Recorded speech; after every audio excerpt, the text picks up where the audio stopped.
Kicking off this quarter-century show, the Right Honourable Jim Knight MP chalked up his third BETT opening address. The Schools Minister called this year's speech the future of technology and education, two sectors he sees as sitting together very well indeed. The Minister used his speech to talk up educational ICT in Britain and to present a progress report.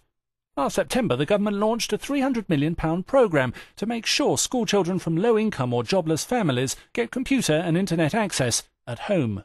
Since the Prime Minister announced the government's commitment to ensure that every 5 to 19-year-old has home access, building, of course, on the announcement I made here at BETT last year, we'll be reaching nearly 28,000 learners through pilot projects specifically targeted at those areas and groups that need them most. We've got the pilots set up in Suffolk and in Oldham. We've also got authorities up and down the country. We've now got 2/3 of authorities who are signed up for looked after children that the authorities themselves are responsible for, and National Challenge schools being able to access the programme. So that starts to roll out next month.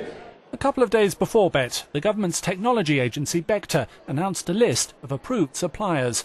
These companies will accept up to £700 in vouchers for PC and internet packages that the government will give out to eligible families. And Microsoft is setting up a foundation to support home access. The Minister even used some of the company's videos during his speech. So I repeat the challenge to others. I hope other industry leaders will respond to this move and continue to work with us and join in. The Minister also spoke of the opportunities ICT can offer parents, particularly those with little experience of it, and those from disadvantaged backgrounds. Technology can be a Trojan horse for those parents, bringing knowledge, learning and useful services direct into their homes. Technology, Jim Knight said, was a formidable force to be harnessed with education and used to the maximum. For economic prosperity, for better social integration, and for an equal chance for every child to realise their talents and to fulfil their potential. Thank you all very much. Of course, this BETT ministerial address was delivered in very different circumstances to the last one.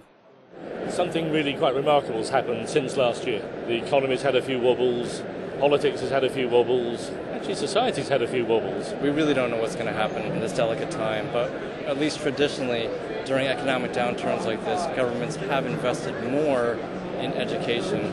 They've not wanted to let up on the future of their country by de-investing. I can't think of a way of getting through the unexpected other than through learning. How better to do it than through learning? How better to learn than with new technology? So, this is boom time for learning. There's still quite a lot of money left in the system for these last 3 months of the year. And what we don't want is for those schools to be so scared, in a sense, by the message which is going out, to just want to hold on to that money. There will be new money next year. There's no argument about that. We have 3-year budgets now. It's been promised and they will get it. Our message to those schools is really to spend that remaining funding on their young people. But while money is still around, it's no longer ring-fenced for ICT in the way it was before. Schools can spend their funding on other things. They're perfectly entitled to do so. But I think you'll find that most schools, and particularly these people in this building today, would gladly want more money to spend on technology. And secondary schools that are part of the government's Building Schools for the Future programme will still have 10% of funding allocated to ICT.